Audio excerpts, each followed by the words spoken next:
감신대에 학장을 지내셨던 윤성본 목사님이라는 분이 계십니다. 그런데 이 학장님이 어느 날 어떤 목사님을 만나는데 그 목사님의 얼굴이 별로 그렇게 좋지를 않아요. 뭐 근심과 걱정이 있는 것 같아서 이 학장님이 물었습니다. 목사님, 뭐 근심 걱정되는 거 있습니까? 그랬더니 한참 머뭇거리다가 이런 말을 하는 거예요. 우리 아내가 위암이 걸렸습니다. 그러는 거예요. 그런데 이 사모님이 목사님이랑 개척을 해서 개척교회를 하면서 너무너무 고생을 많이 한 거예요. 먹지도 못하고 스트레스도 많이 받고 그래가지고요 병이 그렇게 생긴 겁니다. 그런데 이 사모님이 너무나 고통스러우니까 목사님에게 불평을 한 거예요. 내가 목사님 만나서 목회 돕다가 내가 이렇게 됐다고, 그리고 하나님까지도 원망하고 뭐 이렇게 된 겁니다. 사모님인데도요 그 암에 걸리고는 그렇게 한 거예요. 그래서 이 목사님이 이 학장님에게 이것 때문에 내가 너무 마음에 근심이 됩니다. 학장님 기도 좀 해주세요. 그랬더니 이 학장님이 이 목사님에게 뭐라고 그랬냐면은, 목사님 얇은 노트를 하나 사가지고 연필을 하나 껴가지고 사모님한테 드리세요. 그리고요 조용한 시간에 하나님께서 지금까지 살아오면서 생각하면서 감사했던 일을 한번 적어보라고 사모님한테 그렇게 하세요. 그랬어요. 그래서 이 목사님이 그 학장님의 말을 듣고 집에 가서 그 얘기를 하면서 노트와 연필을 내밀었어요. 목사님이 나가고 사모님이 방문을 닫고 가만히 책상에 앉아서 적어보는데 적으면 적을수록요 불평할 것보다는 감사할 게 너무나 많았다는 거예요.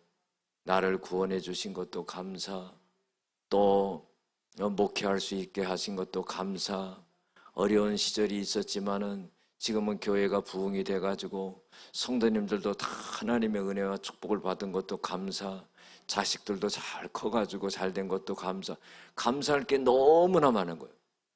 그래서요 암에 걸렸던 것만 생각하면 불평과 원망이 나왔는데 감사의 조건을 찾고 적으니까 한이 없어요.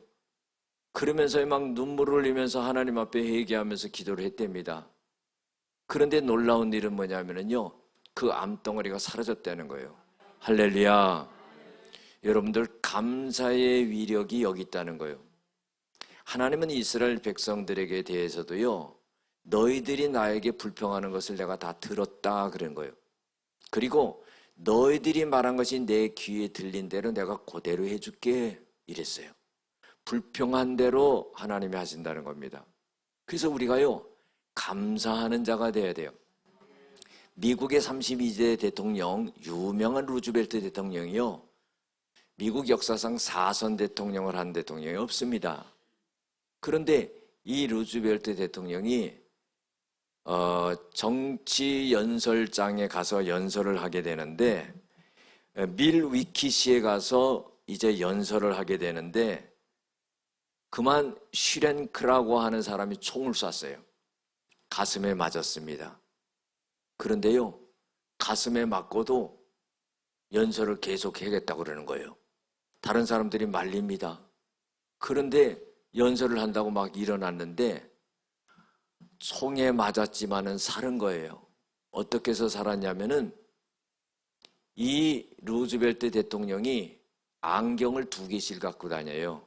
멀리 보는 거, 가까이 보는 거. 여러분들 제 안경도요 고개 2개 다 들어가 있어요.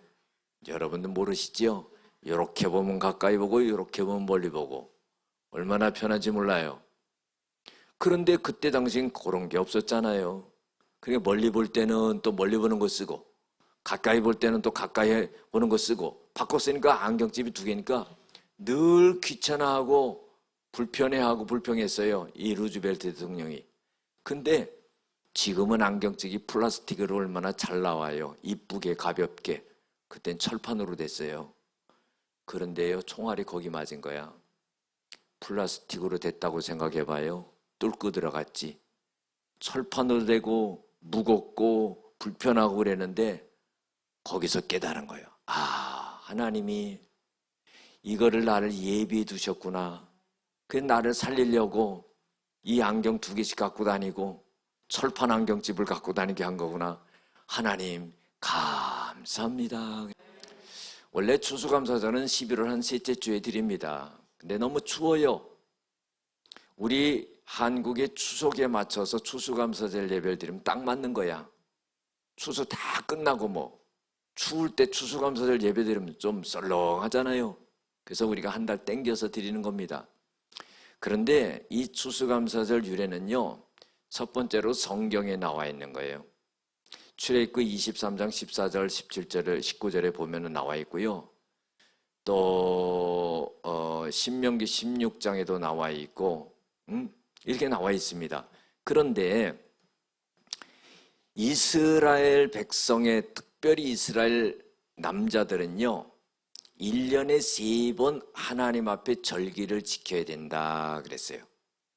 첫 번째 절기는 뭐냐면은 무교절이라고 그러기도 하고 유월절이라고 그러기도 해요. 이거는 뭐 복잡하게 설명할 필요 없이 우리나라 8.15 광복절이라 생각하면 되는 거예요. 애굽에서 해방된 날이에요. 그러니까 이스라엘 백성들이 노예 생활하다가 구원을 받았어요. 해방을 받았어요. 아, 그거 지켜야지요. 그러면서 하나님 앞에 감사해야지요. 그래서 그거 지키라는 거예요. 두 번째로 뭐냐면요, 맥추절, 초실절, 칠칠절 뭐 이렇게 말합니다. 그런데 이거는 뭐냐면은 처음 곡식을 거둘 때 하나님 앞에 첫 곡식을 거뒀기 때문에 하나님 앞에 드리면서 감사한다 하는 거예요. 이게 이제 보리를 거두면서 하나님 앞에 감사하는 거죠. 그래서 이것이 이것도 추수감사절이에요. 그런데 세 번째로 수장절이라는 게 있어요. 장막절이라고 그러기도 합니다. 초막절이라고 그러기도 합니다. 그런데요, 이 수장절은 우리로 말하면은 가을에 추수를 하고 모든 곡식을 창고에 들여놓고 그리고 이렇게 먹을 걸 풍부하게 주셨기 때문에 감사합니다 하면서 드리는 거예요. 이것도요, 추수감사절이에요. 그러니까 가만히 생각해 보세요. 하나님이 이 3대 절기를 지키라는 것에 대해서 토를 달 이유가 없는 거예요. 구원해 주시고 먹고 살게 하시고 너무나 감사하거든요. 그 신명기 16장 16절에서 17절에 보면은 이스라엘 남자들은 3대 절기를 지켜라. 그런데 하나님께서 너희들에게 복을 주신 대로 너희들이 힘껏 하나님께 드리는데 빈손으로 오지 마라 그런 거예요.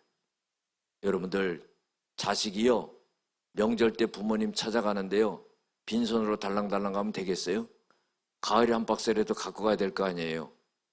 과일 한 박스 못 가져가면 비닐의 봉지에다가 몇 개라도 사갖고 가야 되는 거 아니에요? 부모님 찾아뵀는데 그렇게 해야 되는 게 너무나 당연하지 않습니까? 먹이시고 입히시고 길러주셨는데, 그것처럼 하나님은 하나님의 은혜를 잊지 말고 감사하는 자가 돼야 된다는 거예요.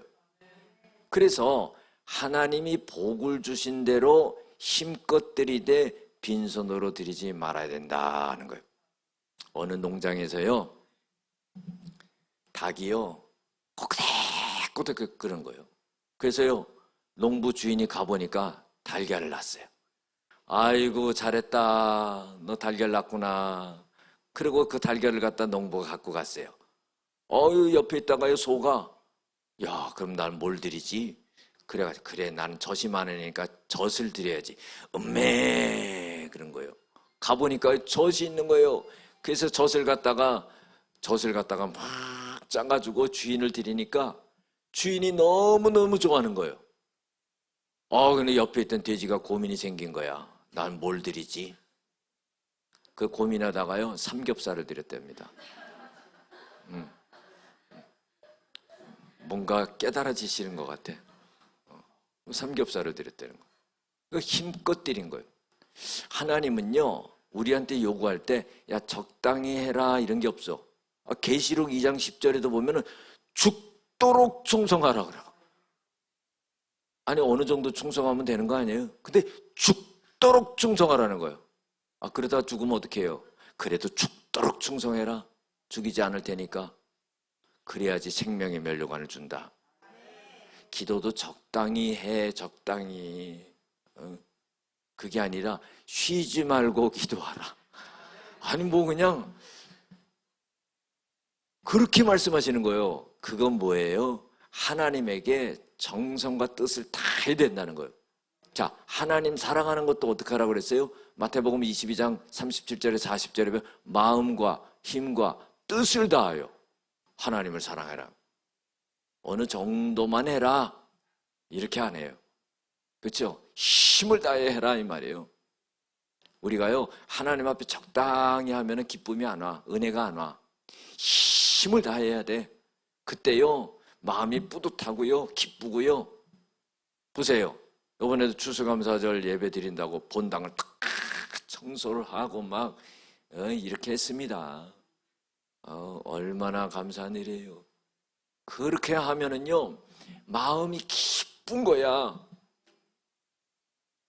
집안 청소하고요, 집안 구석구석 청소하고요, 마음이 뿌듯해가지고 좋아가지고 그런 거 하고, 교회 청소하고 그렇게 하는 거, 그 비교할 수가 없는 거예요. 하나님께 하는 것은 하나님이 항상 선물로 주는 게 뭐냐면 큰 기쁨을 주는 거예요. 은혜를 주는 거예요. 막 기뻐서. 그래서요, 우리가 하나님 앞에 할 때 감사하는 자가 돼야 돼요. 이스라엘 백성들이요, 애굽에 종살이 하다가 나와가지고 광야에서 40년 생활을 하는데요, 여러분들 광야에서 뭐 먹을 게 있어요? 먹을 게 없잖아요. 농사를 져요, 뭐예요? 또 돌아다녀야 되는데. 그런데 만나를 내려주시잖아요. 40년을 내려주십니다. 언제까지 내려줘요? 가나안 땅에 들어가서 첫 수확을 할 때까지 40년을 아침에 일어나면 내려주는 거예요. 육신이 살 수 있도록, 이 육신이 유지할 수 있도록 먹을 것을 줬다는 거예요. 그런데 여러분들 이걸 알아야 돼요. 추수감사절 먹을 거 주셨으니까 감사하다. 이스라엘 백성들이 40년 동안 하나님이 하늘에서 만나를 내려주셔서 먹어서 감사하다.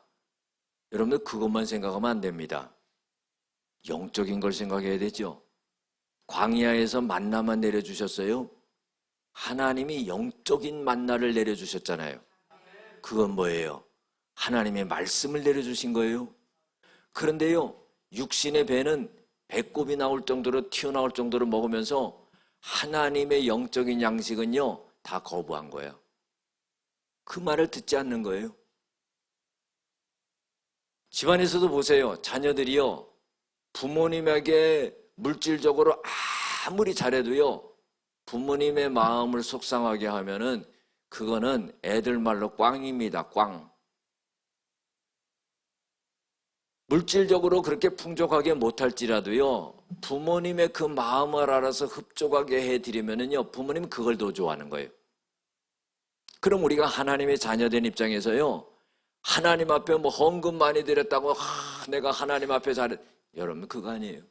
부자보다요, 가난한 과부의 두렙돈을 하나님이 더 많이 내셨다고 그랬어요. 우리 그걸 알아야 돼요. 마음 없이 뭐 헌금하는 거 뭐 과시하고 체면 헌금하고 과시하고 이거 아닙니다. 마음과 정성을 해서 해야 하는 거죠. 부모님한테 그런 마음을 가져야 되는 거죠. 하나님의 만나를 내려주셨는데 육신 먹고 살 수 있도록 해주셨는데 하나님이 영적인 양식을, 영적인 만나를 똑같이 공급해 주셨는데 이스라엘 백성들은 그 영적인 만나인 하나님의 말씀을 먹지 않아서 광야에 다 엎드려져서 죽었습니다. 여러분들, 우리가요, 하나님의 말씀을 받을 때 감사로 받아야 되고 그 말씀을 버리지 말아야 되는 거예요. 할렐루야. 오늘 말씀은요, 감사하는 자는 어떤 자냐? 제사를 드리는 자다. 어떻게 제사를 드리냐? 하나님 앞에 감사함으로 제사를 드린다. 구약에 보면은요, 레위기에 보면 5가지 제사가 나옵니다. 번제, 소제, 화목제, 속죄제, 속건제, 5가지 제사가 나와요. 여기서 뭐 길게 설명할 수가 없잖아요. 번제는 뭐냐? 헌신을 의미하는 거예요. 전부 태워서 드리는 거예요. 여러분들, 우리가 구약의 제사는 오늘 신약의 예배입니다. 예배 드릴 때요, 하나님 앞에 정성을 다해야 돼. 내 생각을 조금도 다른 데 빼앗기지 말아야 돼. 왔다 갔다 하지 말아야 돼. 할렐루야. 화장실도 미리 갔다 와요. 예배 드리다가 뭐 유치원생이에요. 예배 드리다가 화장실 갔다 오고.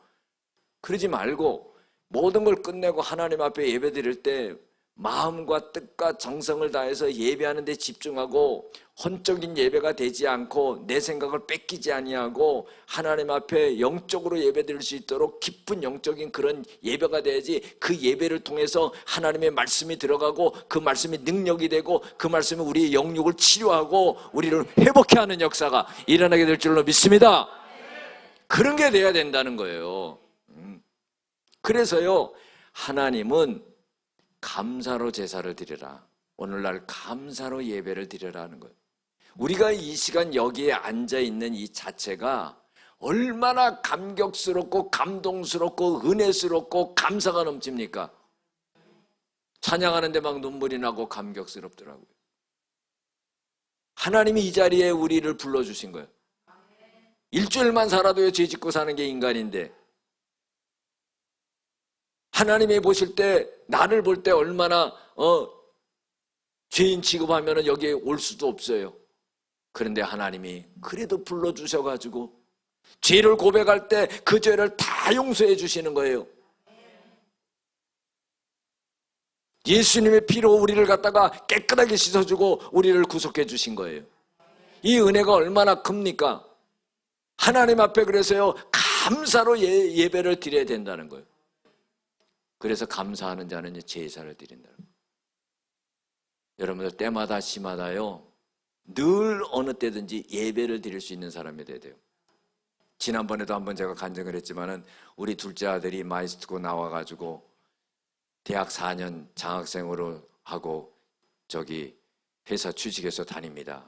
그런데요, 그 마이스트고 면접 볼 때요, 1차 시험 겨우 합격하고 2차 면접을 낼 때 면접 보기 전에 다 가족들 모이라고 해서 얘가 예배 드렸어요.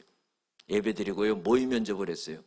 우리가 면접관이 돼가지고 무슨 질문을 했는 줄 아세요? 너희 10년 후에 너희 모습이 어떻다고 생각하냐? 그랬더니요, 면접관이 꼭 같은 질문을 한 거야. 여러분들, 그게 있을 수가 있어요? 하나님이 예배 가운데 은혜를 베풀어 주시는 거예요. 하나님은요, 구약에도 보면은 믿음의 사람들은 가는 곳마다 예배를 드리는 거예요. 아브라함이 제단을 쌓던 곳에 이삭이 쌓고 야곱이 가서 쌓고요.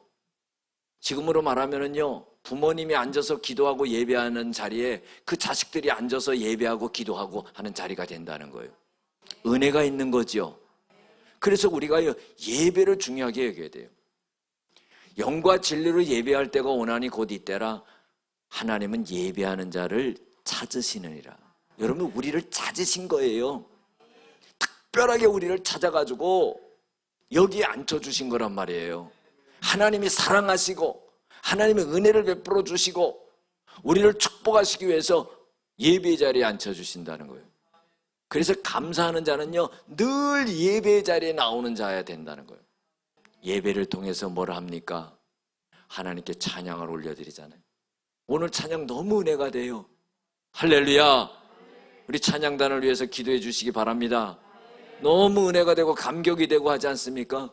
예배를 드릴 때 찬양을 하고 또 기도를 하고 헌금을 드리고 마음을 드리고 정성을 드리고 뜻을 다하고, 하나님은 어떻게 해요? 우리에게 은혜를 주시고 죄사함을 주시고 은총을 주시고 응답을 주시고 마음의 기쁨을 주시고 할렐루야!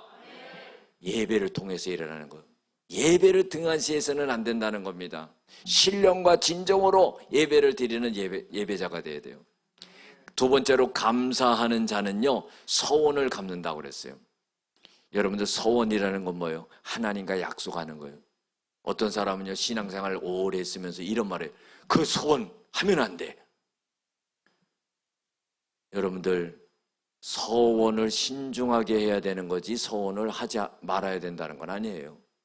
내 인생에 아주 결정적일 때 하나님 앞에 서원해야지요. 그 다음에 중요한 건 뭐예요? 그걸 지키는 거예요. 그걸 지키지 않는 데에 문제가 있다는 겁니다. 하나님께 서원한 것을 지켜야 된다는 거예요. 신명기 23장 21절에도 보면은 네가 서원한 것을 네가 서원한 것을 잘 지켜라. 내가 그것을 반드시 요구하리니 더디 지키면은 그게 죄가 되느니라 그랬어요. 하나님 앞에 약속한 거 있죠. 우리 사람들은요, 다급할 때는 하나님께 약속을 합니다. 하나님, 이거 응답해 주시면, 이 기도 응답해 주시면, 이 문제 풀어 주시면은 내가 믿음 생활도 잘하고 교회 생활도 잘하고 봉사 생활도 잘하고 내가 하나님께 충성된 일꾼이 되겠습니다. 문제는 해결됐는데 전혀 약속한 건 지켜지지가 않아. 그것도 한두 번이 아니야. 하나님께 신용을 잃어버리는 거예요. 들쑥날쑥하는 거예요. 우리가요, 변함이 없어야 돼. 하나님 앞에 서원한 거, 약속한 것은 지켜야 되는 거예요. 직분 맡은 것도 마찬가지입니다. 우리가 믿음 있는가 없는가를 보면은요, 물질 줘보면 알고 일거리 줘보면 알아요. 일거리 주면은요, 충성되게 처음이나 나중에나 끝까지 잘하는 사람이 있고요, 처음에는 하는 것 같지 하다가 뒤에 가면은 그냥 하는 동 마는 동안 시지부지 되는 사람이 있고, 돈 주면은 그냥 저 세상에 나가서 죄 짓는 데 다 쓰고요, 하나님 일을 하지 않고 그런 사람이 있어요. 그렇기 때문에요, 우리가 하나님 앞에 서원한 것을 잘 지킬 수 있는 그런 사람이 돼요. 창세기 34장 35장에 보면 어떤 내용이 나옵니까? 야곱이요, 바단 아람에 가서 20년 고생하고 거부가 돼서 아버지 고향으로 다시 돌아옵니다. 돌아오는데요, 세겜에서 딸 디나가 강간을 당하잖아요. 그 사건을 통해서 하나님은 야곱을 깨닫게 해주는 거예요. 너 나랑 약속한 베델로 올라가야지. 왜 세겜에서 머뭇머뭇거리느냐. 그래서 딸이 어려움을 당하는 거야. 그래서 거기서 깨달아요. 그때 창세기 28장에 보면은 야곱이 하나님 앞에 서원했잖아요. 뭐라고 서원했습니까?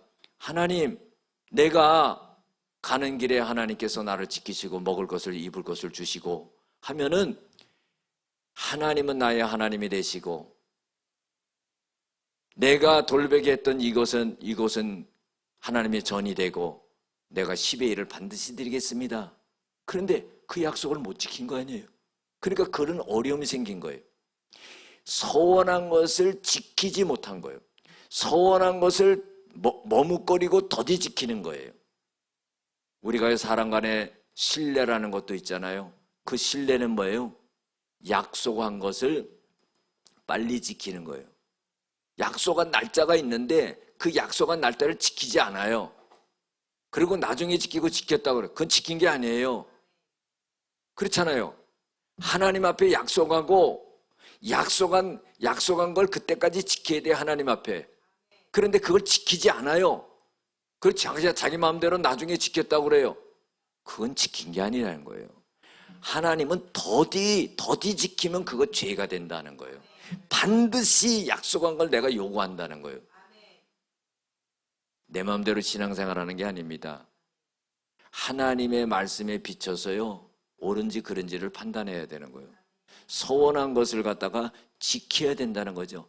감사가 있는 사람은 하나님 앞에 약속을 지키는 사람이다, 이 말이에요. 세 번째로 뭐냐면은 네 23절에 보면은 행위를 옳게 하는 자에게 하나님이 구원을 보이시라 그랬어요. 여러분들, 행위를 옳게 한다는 건 뭘 의미합니까? 우리가 세상적으로 도덕적으로 윤리적으로 올바른 이런 차원이 아니에요. 행위를 옳게 한다는 것은요, 하나님이 말씀하셨을 때 그 말씀을 잘 따라서 순종하는 것을 말하는 거예요. 그게 행위를 옳게 하는 거예요. 도덕적이고 윤리적인 이런 차원이 아니라 하나님이 말씀하신 것을 잘 따라서 행하는 거예요. 창세기 22장에도 보면은 아브라함에게 하나님이 이삭을 드리라고 했을 때 그걸 순종하잖아요. 하나님이 그걸 옳게 보는 거예요. 그래서 하나님이 두 번째 아브라함을 불러서 뭐라고 그럽니까? 아브라함아, 22장 17절 이하에 보면은 내가 너에게 큰 복을 주겠다. 그리고 너를 번성하게 만들어 주겠다. 하늘의 별처럼 바다의 모래처럼 너의 자손을 번성하게 하고 천하 만민이 너의 자손들로 인해서 복을 얻으리라. 끝난 거죠. 이 정도면은요. 그게 뭡니까? 하나님 앞에 순종하는 거예요. 이스라엘의 초대왕이었던 사울왕은요, 하나님 앞에 순종하지 못해서 왕의 자리를 내는 거예요. 하나님께서 뭐라고 그랬어요? 아멜렉과 전투에서 모든 것을 죽이라 하는데 그러질 않았습니다. 사무엘 선지자가 지적합니다. 하나님의 말씀을 청종하는 것을 하나님이 좋아하시지 번제와 짐승들을 드리는 것을 하나님이 좋아하시겠습니까? 순종이 제사보다 낫습니다. 순양의 기름보다 하나님 앞에 순종하는 것이 더 나은 것입니다. 왕은 하나님의 말을 거역했기 때문에 그 거역한다는 것은 마치 점치는 죄와 같습니다. 왕은 마음을 완악하게 했기 때문에 우상에게 절하는 것 같은 죄를 지은 겁니다. 왕이 하나님의 말씀을 버렸기 때문에 하나님도 왕을 이제 버리시는 겁니다. 여러분들, 이게 뭐예요? 순종이라는 거죠. 우리는요, 로마서 12장 1절에도 보면은 사랑하는 형제들아, 내가 너희를 권하노니 너희 몸을 하나님이 온전하고 기뻐하시는 거룩한 산제사로 드려라. 이는 너희에 드릴 영적 예배니라 그랬어요.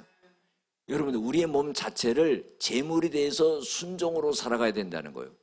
제물은 죽어서 드려야 되는데 내가 죽어서 딱 드리면 끝나니까 죽이지 않고 살아있는 제물로 이제는 나를 주장하지 말고 주님의 뜻에 따라 순종하며 살아가야 된다 하는 거예요. 그때 하나님은 어떤 역사를 일으키냐면은 15절과 23절에 보면은 하나님이 건지신다 그런 거예요. 그 다음에 23절에 보면 하나님이 구원하신다 그런 거예요. 여러분들, 하나님이 우리를 건지시고 하나님이 우리를 구원하셨기 때문에 감사하기도 하지만은요, 우리가 감사함으로 인해서 하나님이 또 우리를 건져주시고 또 구원해 주시는 역사를 계속 이뤄나가는 거예요. 우리 추수감사절 때요, 하나님이 먹을 것 주셔서 배 두들기고 먹고 살 수 있게 해서 감사하다 그렇게 생각하지 마시고요, 하나님이 우리들에게 영적인 양식인 하나님의 말씀을 늘 공급해 주셔서 하나님의 뜻대로 살아가고 순종하는 삶을 살아가고 감사하는 삶을 살아갈 수 있게 했던 것을 기억하면서 감사하는 추수감사절이 되시기를 주의 이름으로 축원합니다. 기도하시겠습니다. 은혜와 사랑이 많으신 아버지 하나님, 추수감사절을 맞이하여서 늘 하나님 앞에 예비하고 늘 하나님 앞에 서원하며 지키고 또 우리의 행위를 옳게 하며 순종하는 삶을 살아가 하나님의 큰 영광을 돌리는 저희들이 되어지게 하여 주시옵소서. 예수님의 이름으로 기도드렸습니다. 아멘.